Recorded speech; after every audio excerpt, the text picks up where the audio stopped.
Okay. All right. All right, here we go. Good evening, everyone. Thank you for coming out on this, I should say not coming out, but joining us on this chilly November evening. We're here this evening to celebrate apprenticeship.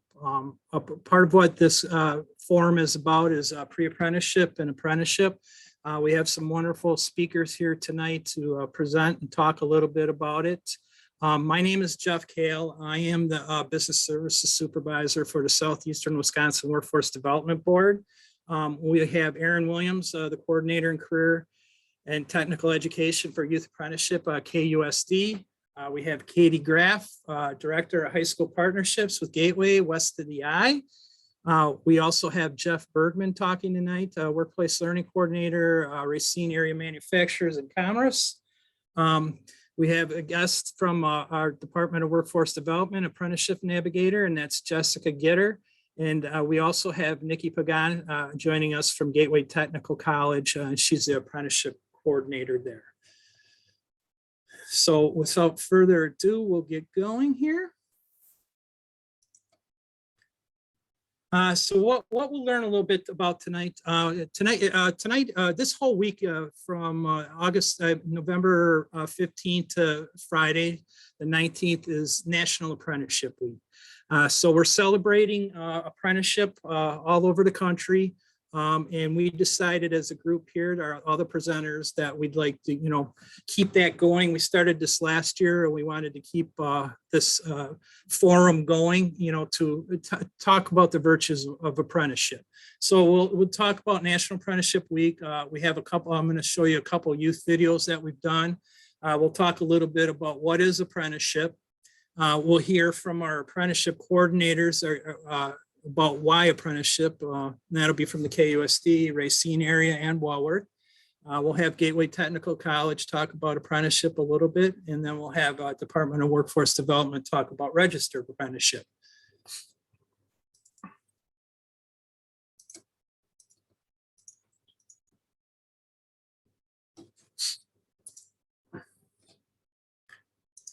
First, I wanted to show you a video. The Southeastern Board had a grant last year, and in honor of National Apprenticeship Week, I thought I'd play this.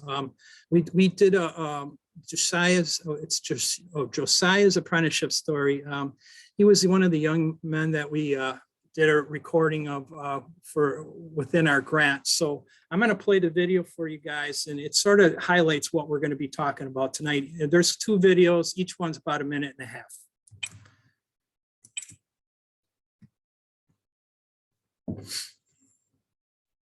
Every single corporate event that we do gets started with a doctor factor. We add some adjustment fields,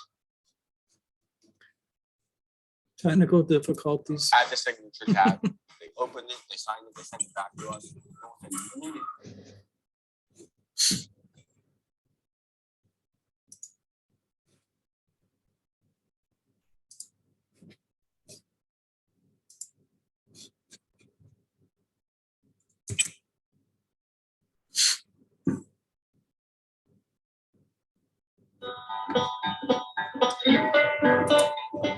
What I found out is they have these posters around my school. It's like youth apprenticeship, get a job that's related to a career you want to go into. So I'll prepare myself and try to get ahead.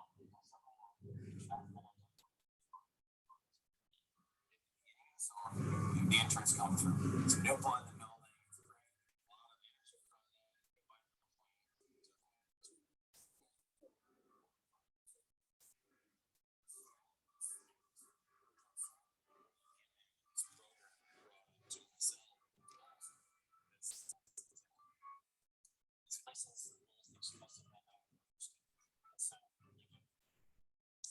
Hey Jeff, I can't see the video or hear it. I don't know if anyone else can. Josiah's in charge. Can't see it? A few No. different things. He's Someone not else just said, is the video playing? So I don't know if it. That's a shame. We tested it. You can't. Well, all right. Anyways, I'll talk a little bit about it. Josiah works, did an apprenticeship at, he's a KUSD student. He was doing an apprenticeship at Waring Pacific in Kenosha. I'm sorry, the video, you guys can't hear it. But it highlights, you know, his apprenticeship there at the company and what it meant to him. Again, I apologize for not listening, hearing the video, and that's a shame because they both have something to speak about. Brittany's apprenticeship story also, she worked at the Pleasant Prairie Animal Hospital as a vet tech. And, you know, she has a great story to tell also about the apprenticeship, you know. And one of the things I wanted to highlight tonight is, you know, apprenticeship's just not manufacturing or that. You'll hear tonight from the youth coordinators that apprenticeship touches a lot of different areas. As you can see with Brittany's story, you know, she's a lab tech, you know, and she's doing an apprenticeship there. So, you know, it touches a lot of different areas. Again, I apologize for not being able to hear the videos. That's a shame, but anyways, we'll keep going with this and keep it rolling. What is apprenticeship? It's basically earn while you learn type of thing. You get on-the-job training plus classroom instruction. You know, you work while you get paid, and you know you also will attend classroom instruction. It's also an increasing wages. You get pay raises as you progress through your training. So you'll start at a certain thing, and as you progress through, you'll move through. And lastly, it's more about you also get a national accreditation. So there's a portable credential, you know, as a skilled journeyman or woman as you complete this apprenticeship program. So it's basically you learn in the classroom, do on-the-job training, you get paid, and you learn and earn.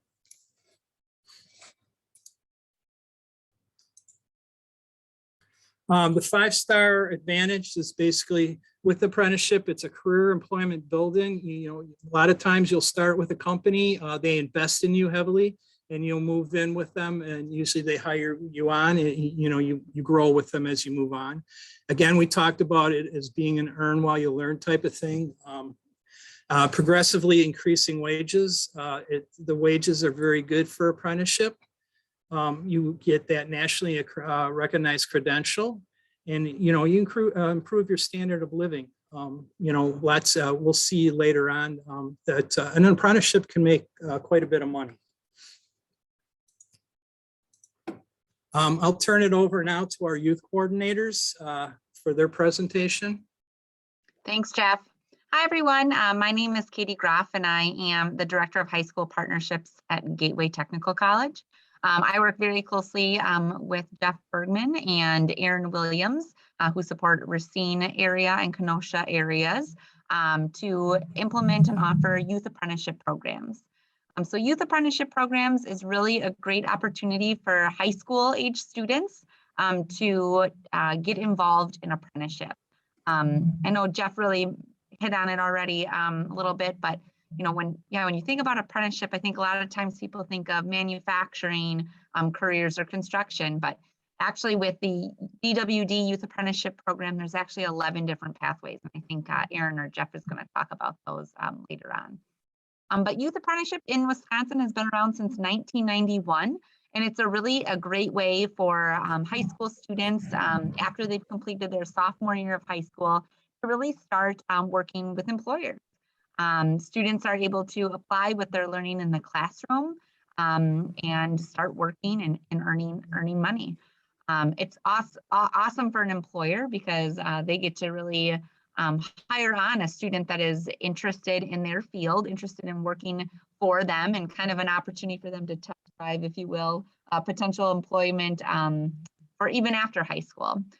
So I've seen that a lot of times where a lot of our youth apprentice students, after they complete their YA program, end up continuing on and stay at their employer, working even after high school.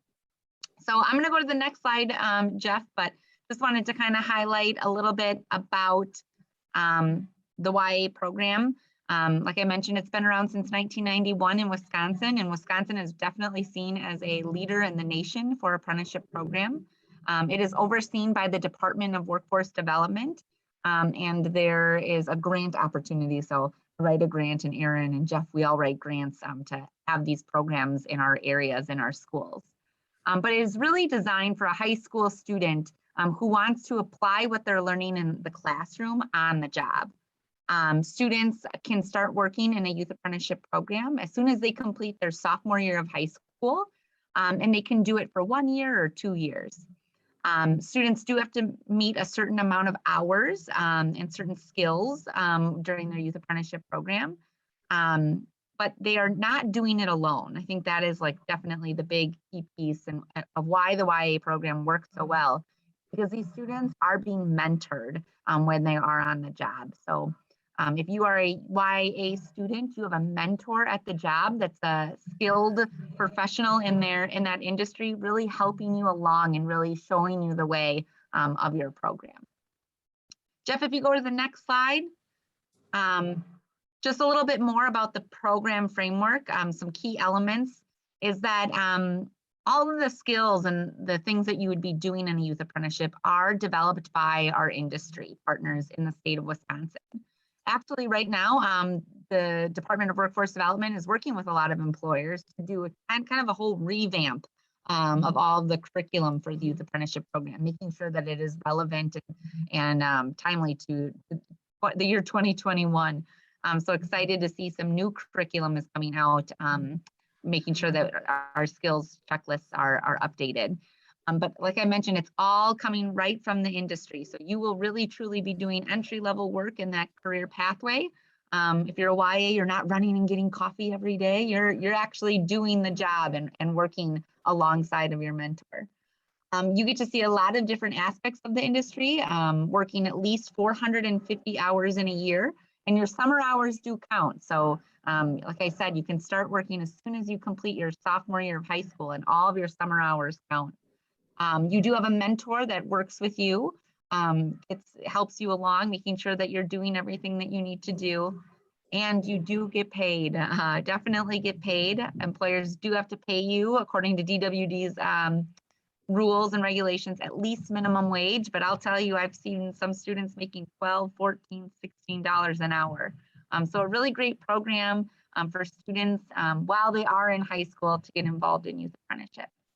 I'm going to turn it over now to Erin Williams, my friend and colleague who supports the Kenosha Unified Area Youth Apprenticeship Program. So Erin's going to talk a little bit more about student benefits. So take it away, Erin. Thanks, Katie. Katie hit on a lot of the things here, benefit-wise, and kind of the structure of what YA is. But really, the main benefit is that student gets paid real-world experience. So as a former tech ed teacher, there's only so much that we can do in our classrooms that this is truly an extension of what we can simulate in a classroom, and now they can actually go on the job and have that real life hands-on experience to see things that we may not be able to fully replicate inside the classroom. Students receive credit. In KUSD, we offer our students two elective credits for each year of their youth apprenticeship. And they're also getting a paycheck for working. One of the other benefits that a student may have is some of our pathways bridge into the registered adult apprenticeship. So it's 450 hours for a level 1 of a youth apprenticeship program. And some of those registered apprenticeship programs may take some of those hours and cut them off your adult apprenticeship, or they may take a piece of a certification that you've earned throughout that process and add it to it. You receive mentorship. So that industry professional that you're working with, it's somebody that you're going to gain a lifelong relationship with as a support system. We always look at developing our network and connections as we move into our professional careers and things like that. So you have that mentor that's there to help you out moving forward. At the end of the program, students that complete the youth apprenticeship program after their 450 hours and they're meeting all their competencies, get a state certificate or a certification. That's that credential that sets you above and beyond the person that might be applying for a job that doesn't have it. So I like to always tell the students that it's something that sets you above the rest. It's not a grade on a transcript that's saying you got an A+ in Mr. Williams's class. You passed a state recognized youth apprenticeship program as evaluated by your on-site mentor, and you can meet these competencies. And then the other part of it is another benefit is following that career path from high school into college or straight into the workforce. Those stackable credentials that you can get.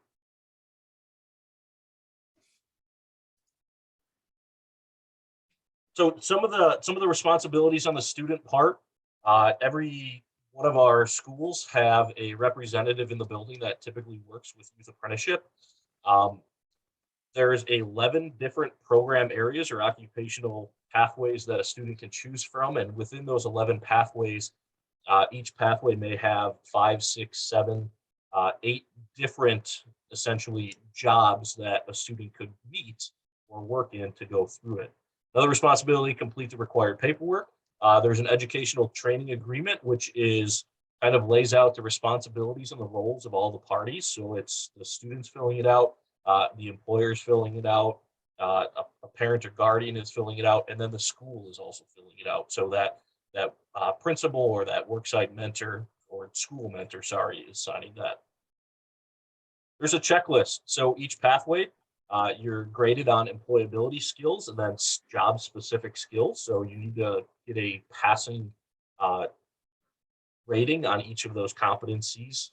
The other part of youth apprenticeship, which ties it into that adult apprenticeship, is that classroom portion, that related technical instruction of something similar to what you're doing on the job. So not only do you have that mentor that you can go ask that question to that you may have, but you also have the school support to it. So you can come back to the classroom, apply what you've been learning on the job. You can interact with your teachers, your fellow students, tell them what you're learning, things like that. And it's just an expansion of that support network. And then the main requirement, student responsibility, is work 450 hours. I will tell you that our students in Kenosha Unified typically exceed 450 hours quite significantly. So that is one of the things that students like. They continue to work, and that 450 hours really isn't that challenging to get.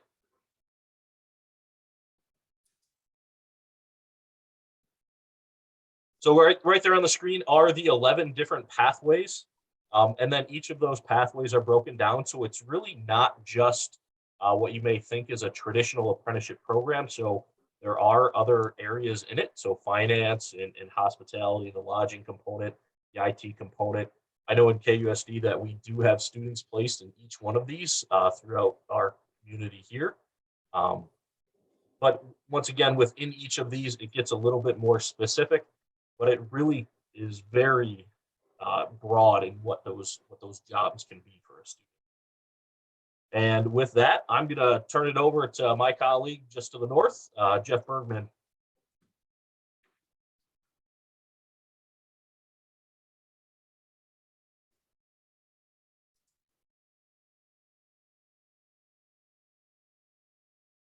Jeff, you're on mute.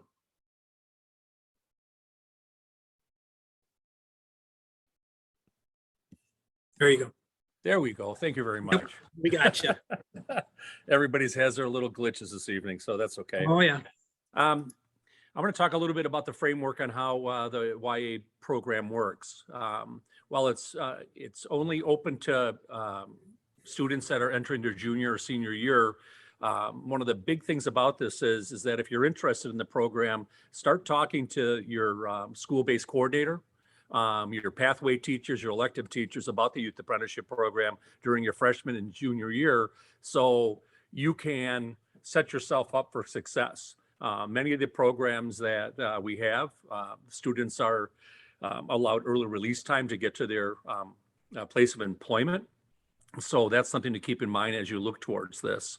Level 1 programs are open to juniors or seniors.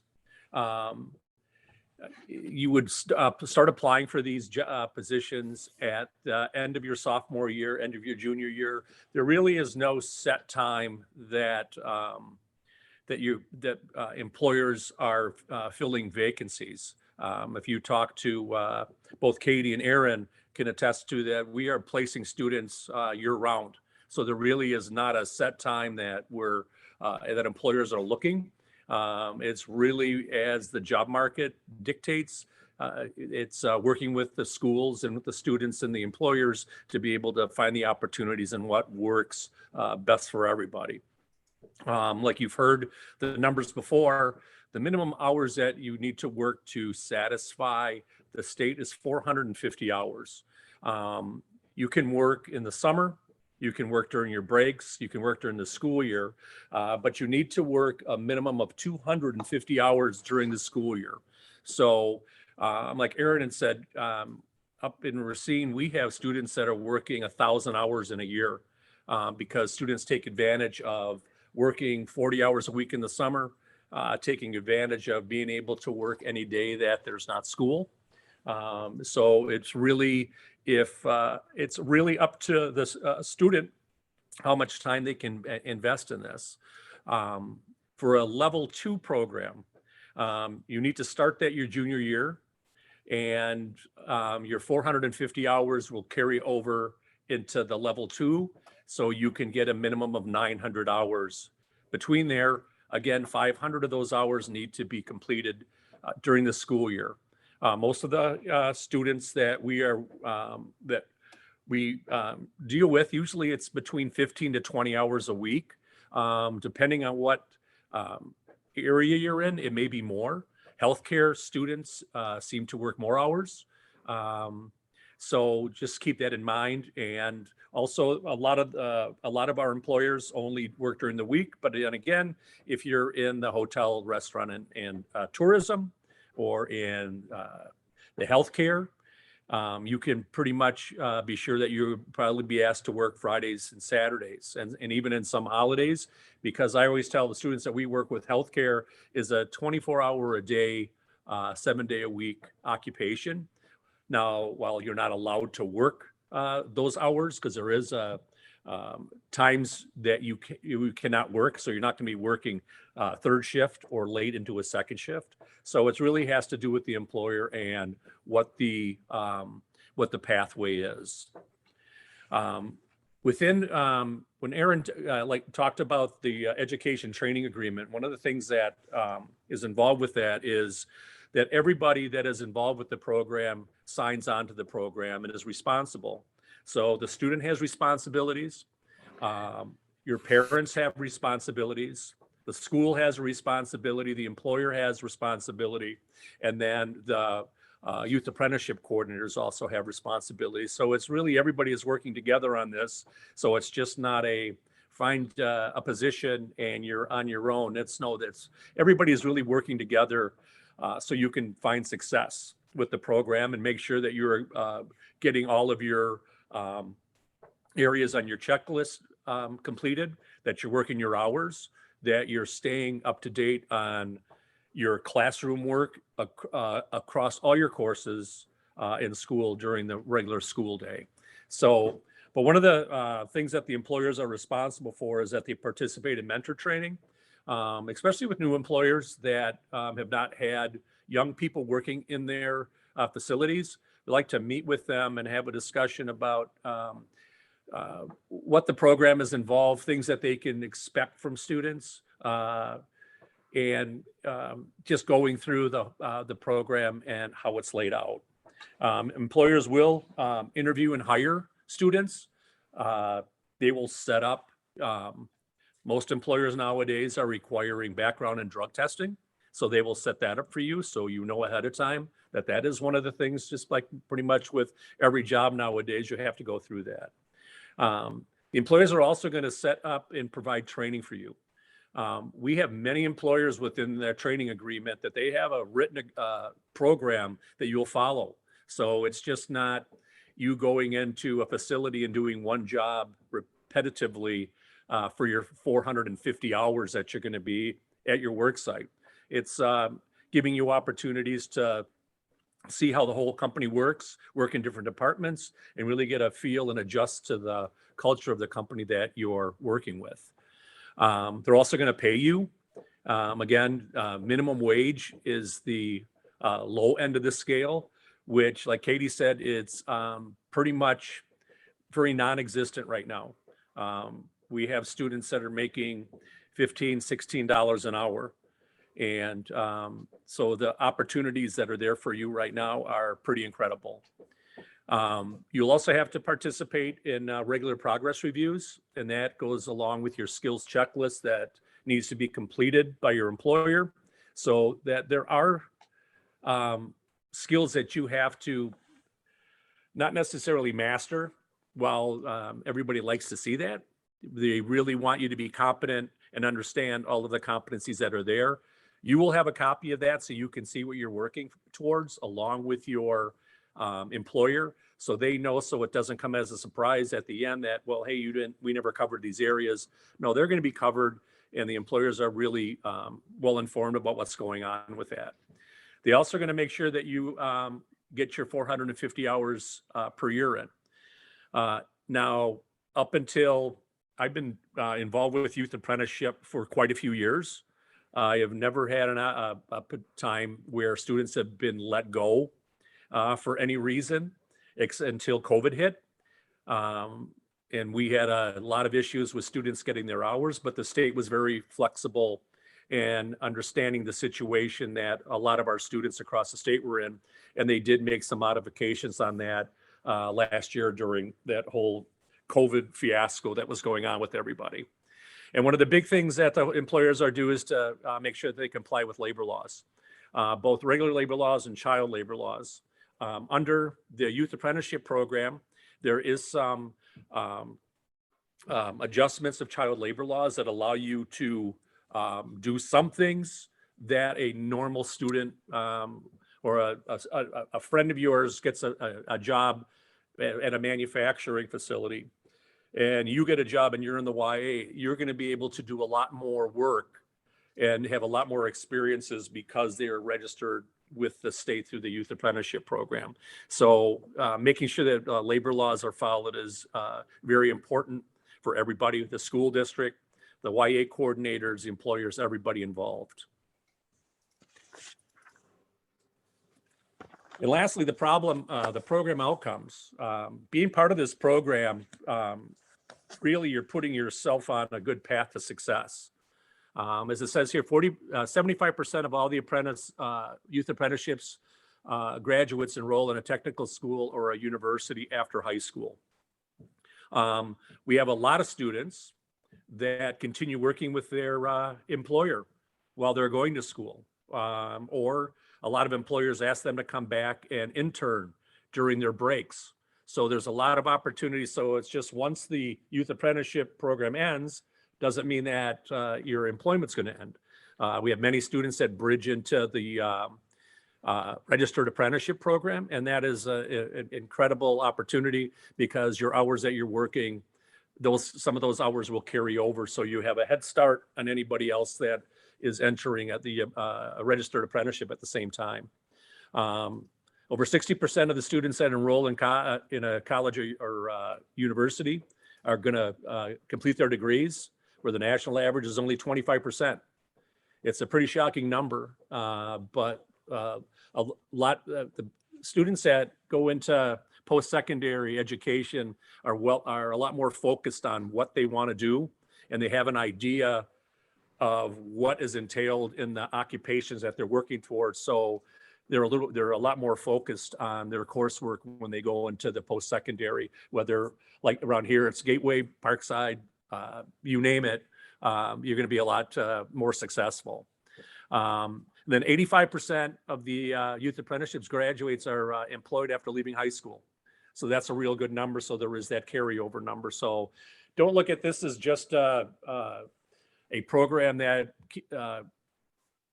finds you a placement during high school. It's something that can last for years. We have many students that have gone with a youth apprenticeship employer, and 25 years later, they're still with the same employer. So they never left because they really found what they were looking for. The employers like what they did, and they have worked their way through the companies now. So it's a great opportunity to explore and to really have an idea of what you want to do and see if it is the right fit for you. Very good. Thank you, Jeff, Katie, and Aaron. Appreciate your guys' insights into the YA program, Youth Apprenticeship Program, and what it means. We'll next have Nikki Pagan from Gateway Technical College talk a little bit about apprenticeship at Gateway. Thank you, and good evening, everyone. So apprenticeship really is a partnership that works. That partnership is with local workforce, employees, employers, and then of course the educational partners, which would mean Gateway, right? It expedites expertise because, as you've heard over the evening, it combines that on-the-job learning with that related instruction. And because apprentices are learning that hand in hand at the same time, it really does expedite the process. I'm going to give you some state statistics this evening, and then we'll kind of move into Gateway specific information. And we're going to start with that median annual income for completed apprentices in 2018, 2019. And that's a really nice number there, isn't it? $81,072 as the median annual income. I can break that out a little bit more for you. Construction apprentices were making $83,818. Service apprentices were making $85,169. And the industrial sector for the reporting apprentices was $67,597 as their annual income, which are some beautiful numbers. And those individuals are making that at the end of their apprenticeship. So once their apprenticeship has come to a close. Of those apprentices that reported, over 50% of them were between the ages of 20 and 29. I would love to be making that much money, right? At, 20 years old. Wouldn't that be great? And as you can see, 98% of the apprentices were satisfied with their training. 98 employed with apprentices were employed and working in Wisconsin, and 35 apprentices were considering to continue their education past their apprenticeship. With apprenticeship programs at the technical college system, any credit is granted towards your apprenticeship contract. And that goes from your, for those individuals who started off in a youth apprenticeship program and transfer over into a registered apprenticeship, they have the possibility of any relevant courses or education that they completed through their YA to be credited towards their RA.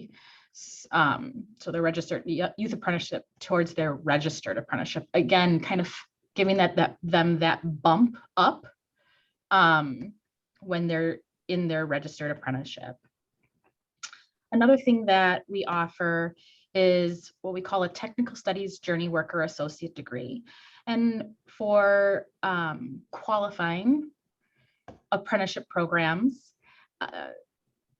those apprenticeship programs that have 400 or more related instruction and a little over 6,000 of on-the-job training hours, they would be granted 60 credits towards an associate degree, only requiring them to take an additional 21 credits of general education to complete that associate's degree upon the completion or after the completion of their registered apprenticeship program. Now, Gateway has a number of different trades. And as you heard earlier, it's not just industry, but I will say our industrial trades is what we have the majority of here at Gateway. And we have, industrial manufacturing, machinists, machine repairs, we have maintenance mechanics and millwrights, technicians. We've started a mechatronics program, which is more about robotics or automation. And we have mold makers and tool and die makers as well. But outside of the industrial area, we also have construction. And those include construction electrical, HVAC, plumbing, And then we also have the service trades. And right now we have both barbering and cosmetology.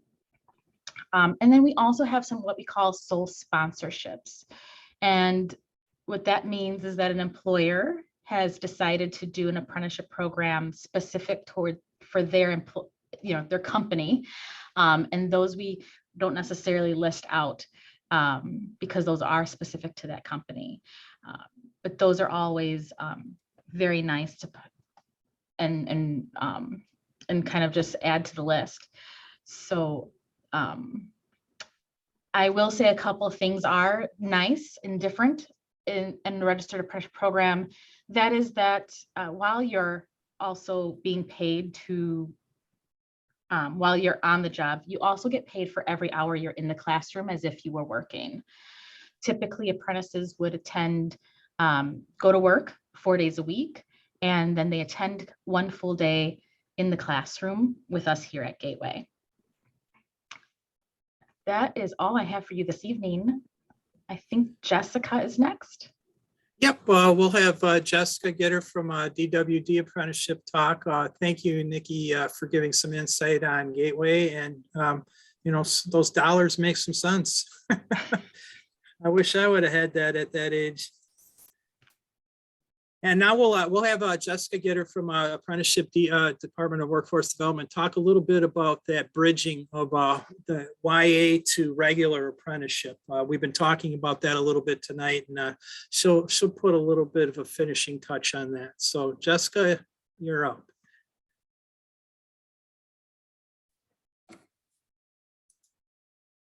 Oh, I think you're on mute.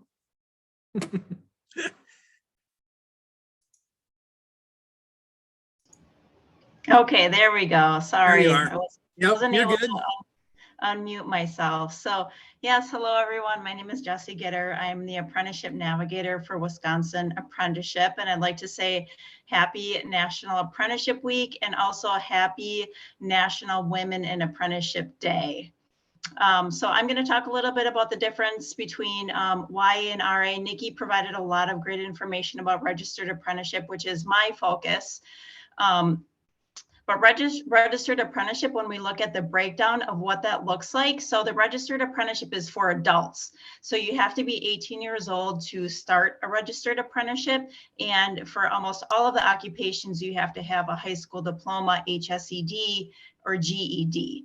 And then when we look at the actual structure of registered apprenticeship, 90% of the learning is done on the job with that skilled worker. So just like in a youth apprenticeship, you're working with a mentor, and that person is passing on their skills and knowledge onto the registered apprentice. And so that's a primary component of registered apprenticeship. And so if you're someone who maybe doesn't enjoy sitting in the classroom all day long, registered apprenticeship is a great career pathway for after you graduate high school, because you're actually on the job learning. Then again, there's that related instruction or that classroom learning, and that's 10%. And typically that's done through the tech college system like at Gateway. However, sometimes some sponsors or employers will decide to do it privately, but the majority of that is done within the tech college. And like Nikki said, you get paid to sit in the classroom. So that's a great incentive to do well, because your employer is paying you to be there.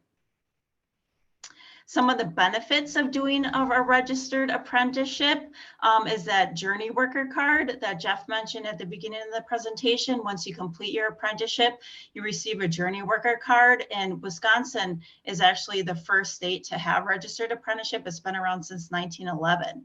And so it's highly recognized throughout the state. So if you maybe think you might want to move to another state, you bring that journey worker card, you present that to a potential employer, and they're going to see that and know that you received really quality training because you did a registered apprenticeship in Wisconsin.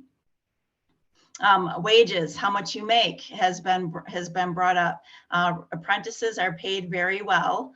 When you start out a registered apprentice, you start out at a percentage of what's called the skilled wage rate. And the skilled wage rate is what you make when you complete the apprenticeship. So when you start, you're at a percentage, and typically that's around 50%, but sometimes it's higher, sometimes it's lower. It depends on the occupation and the employer, but you're receiving raises. You could receive 1 to 2 raises a year throughout your apprenticeship. As you reach certain benchmarks and complete so many hours, you get your guaranteed raises. Whereas a lot of us, you know, in our jobs, we might feel lucky if we get 1 small raise a year. So another benefit of doing a registered apprenticeship. And it's a career pathway. You know, there's college, there's military, and there's apprenticeship. So it's a career pathway. And say you do a registered apprenticeship, you get your journey worker card. You could be a journey worker for the rest of your life, but you could also maybe put in a few more years and then think about opening your own business. So it's a career pathway.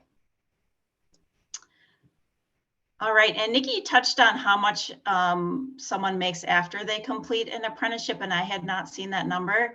$82,000 is pretty amazing. But I have another number, what an average apprentice makes. So during their apprenticeship, in a 4-year time frame, an average apprentice would make $161,000 over a 4-year time frame, and that doesn't include the benefits that you would receive, like health insurance, retirement. So when you compare that to going to a 4-year university, you could be looking at spending it at approximately $42,000 a year, whereas if you did a registered apprenticeship, you would be earning $161,000 during that same time frame.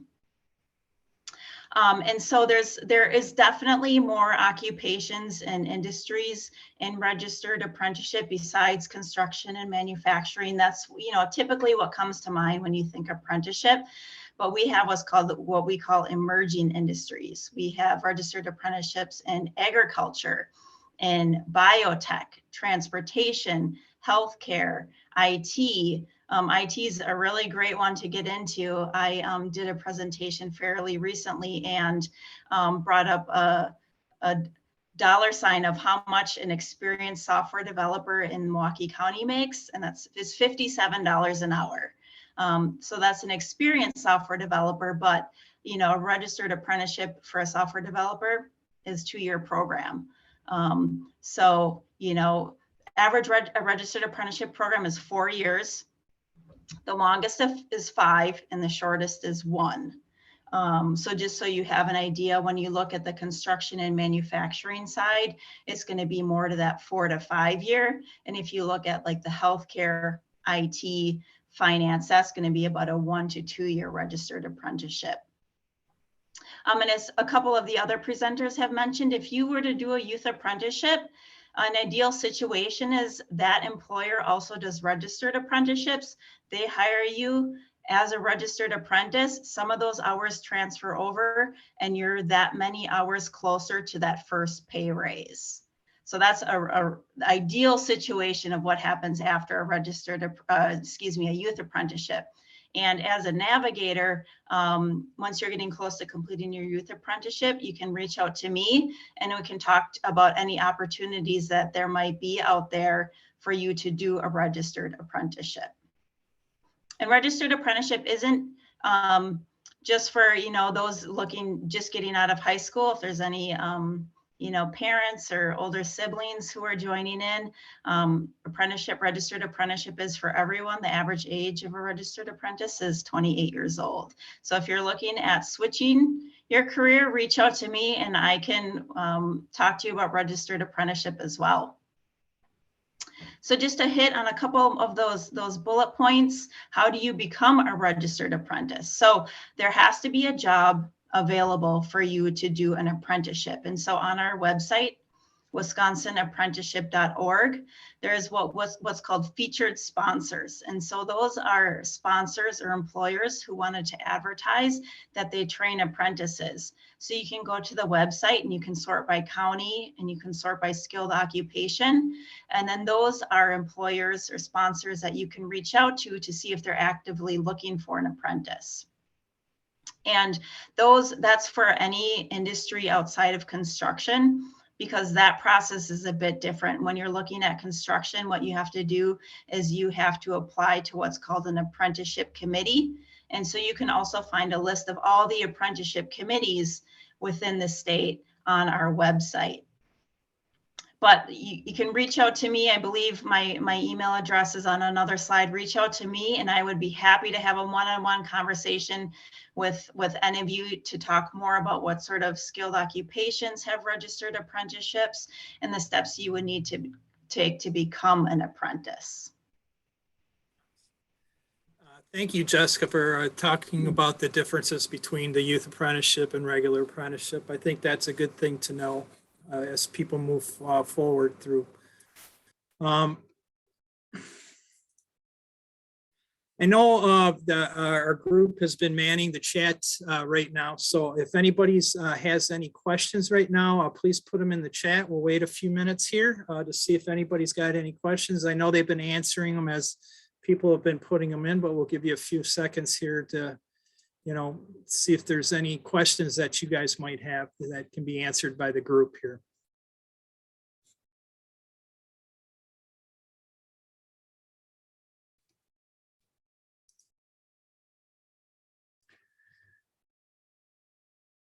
Lots of stuff coming in. Oh, somebody asked if there are any programs with CAD in them. So I can answer that one. Yes, the architecture and construction pathway, one of the components that fits under that, there is some architectural drawing in there. The STEM pathway also has some CAD skills into it. So those two programs are all the YA pathways offered at all of the high schools. I can only speak for KUSD on that one. I can let my counterparts answer for their areas, but generally, yes, we typically do offer all the pathways at all the schools as long as we have connecting classes that relate to it. And then we have other ways that if there is a need, we can partner up with Gateway for that.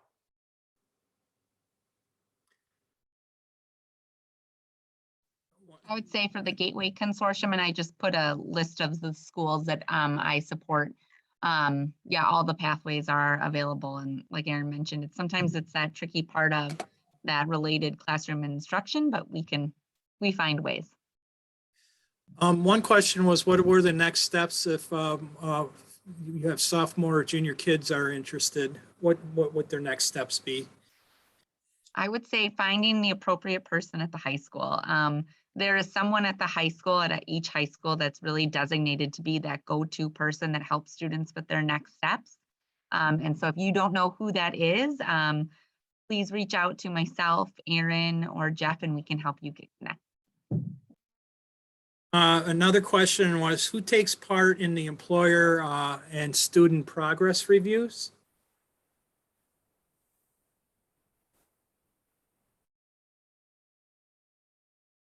So typically during the mid-year reviews, we go in so in KUSD, we have a youth apprenticeship specialist at each of our high schools.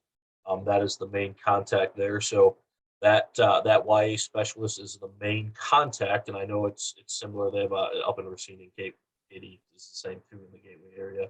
But that YA specialist goes in and does the evaluation. So typically it is the school-based coordinator, it is the mentor, and the student. So those are typically the review pieces there. There is some communication between the teacher and the related competencies. So things like that. So it's kind of the three primary, and then that teacher's that secondary piece. Another question was, can someone speak to how or if YA is applied to colleges? I'll take that one. So there's a lot of opportunities. So especially actually I was kind of talking about how DWD is doing kind of a revamp of the curriculum right now. And so there may be some opportunities for some credit for prior learning opportunities down the road for students. But also with that revamp, there is opportunities for students to earn additional certifications, participate in some student organizations, as well as take dual credit opportunities.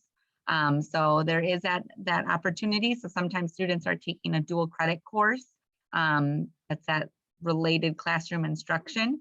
So students can earn college credit. But I do see down the road, once everything is kind of finalized with the revamp of all of the skills checklists, some potential credit for prior learning opportunities as well.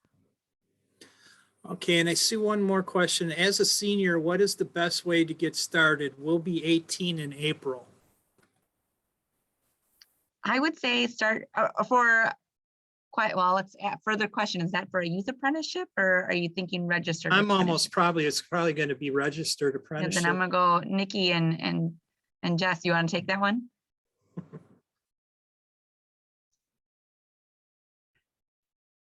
Jess? There we go. So you do, so even if you're 18, you do have to have that high school diploma in order to do a registered apprenticeship. So I would say exploring what sort of registered apprenticeships are available, and start to do like that more career exploration to see what you're interested in. And then, you could even maybe start to like look around to see what sort of employers actually do apprenticeships. So you have an idea of which ones you can start to approach once you're getting, closer to graduation and having that high school diploma. If you're looking at the construction side, one of the minimum qualifications for, I think, all but one of the skilled occupations is a minimum requirement is having a high school diploma or equivalent. So an individual wouldn't be able to meet the minimum requirements until they have that high school diploma. So I would say, connect with me. We can talk about what the different occupations are, what you're interested in, so that when you have that high school diploma, you're ready to go.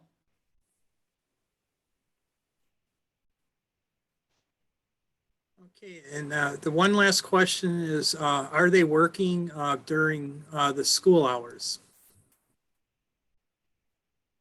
I'd see Jeff just put a response in the chat box, but it really, yes and no. It depends on the student's schedule for the school, and it depends on the employer schedule. So I know that we have some students may work in the morning and come to school a little late. Some may leave school a little early and go to work, and some students go to work right after school. So it really depends on student schedule and the needs of the employer. And I think the last question was answered already, somebody in the Horlick area. So Jeff answered that. So one last call for any questions. All right. With that being said, I'd like to thank our presenters tonight, Katie, Aaron, Jeff, Nikki, and Jessica. We couldn't have done this without their expertise tonight. We're celebrating National Apprenticeship Week. I want to thank everybody for coming this evening. Hopefully you glean some information, you can make some informed decisions and get involved in youth apprenticeship and move yourself over into a regular apprenticeship. With that, I want to thank everybody again, and we'll close this off. Thank you. Thank you, everyone.